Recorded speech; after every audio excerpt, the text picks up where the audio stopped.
Hello everyone, welcome to another STEM challenge.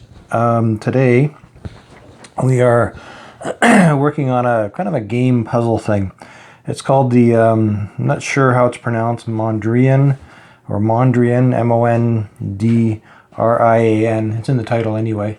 And it's kind of a puzzle type of game sort of thing.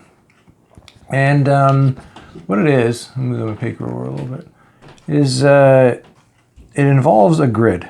Okay, so let's do, just for argument's sake, and you don't need graph paper to do this, although it would be easier. So let's say if I go, I'll make a 3 by 4 grid. So let's do 1, 2, and it doesn't matter if they're 100% line up. Like, that's not very good.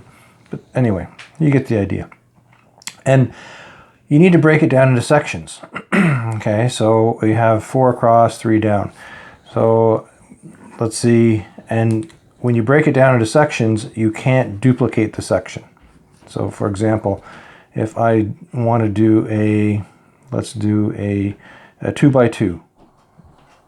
I'm going 2 by 2 right there. Okay, so that's 2 by 2, right? 2 times 2, 2 by 2. And then let's say next to it, I want to do this one, which is a 2 by 3, right? Because I can't do the 2 by 2 again. Once you do it once, you can't do it again in the same grid. So this is a 2 by 3. And this, we're going to do just a simple 1 by 2, or 2 by 1, however you want to say it. 1 by 2. Now you have to do a little bit of math. Sorry about that. I'll do it in marker because I have it in my hand. So we have our 2 by 2, right? So 2 times 2 equals 4. And you can actually count the squares as well. Same thing. We have a 2 by 3, which 2 by 3 equals 6.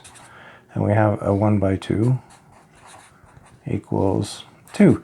Now you take the largest amount, which is that one, and you subtract the smallest amount, which is that one. So we have 6 minus 2 equals 4. And the idea is to have the lowest possible score, right? And 4 is actually pretty good, from what I understand. So let's try another one. So that's 4 by 3. Let's go, I'm going to do this in pencil. So I'm outlining it in marker because I'm doing my grid in pencil. Let's make it a little bigger. Let's go one more. We'll make it 5 by 4 this time. Okay, and once again, you don't need grid paper to do it, although it is handy to have. So there's 1 row, 2 rows, 3 rows, 4 rows, and there's 5. 1, 2, 3, 4, 5. Yep, that works. And now I want to go 4 down. So there's 1, 2, 3, 4. And you can play this by yourself. You can play it with a partner. And any size grid works, right? 1, 2, 3, 4. 1, 2, 3, 4, 5. So I have a 5 by 4 or 4 by 5. Now let's start off. Let's see. What do I want to do first? Let's do a single row. Let's do a 1 by 4. How's that sound? We'll do this. There's a 1 by 4. It's kind of hard to write 1 by 4 in there, so I'm going to write it on the side. 1 by 4. Okay. Now let's do maybe a bigger one, a 4 by 2. 4 by 2. 4 by 2, or 2 by 4, however you want to write it down. Usually we go across and down. Now I've already used 1 by 4, I can't use that. If I already used 4 by 2, I can't use that. Maybe I can do a 3, right? 1, 2, 3, 3 by 2. Let's do that right here. All right, that's a 3 by 2. I haven't used that one yet. And this is going to be a 1 by 2. And we'll write that beside it, 1 by 2. Okay, now we do the math. So we have a 4 by 2 equals 8. We have a 1 by 4 equals 4. We have a 3 by 2 equals 6, and a 1 by 2 equals 2.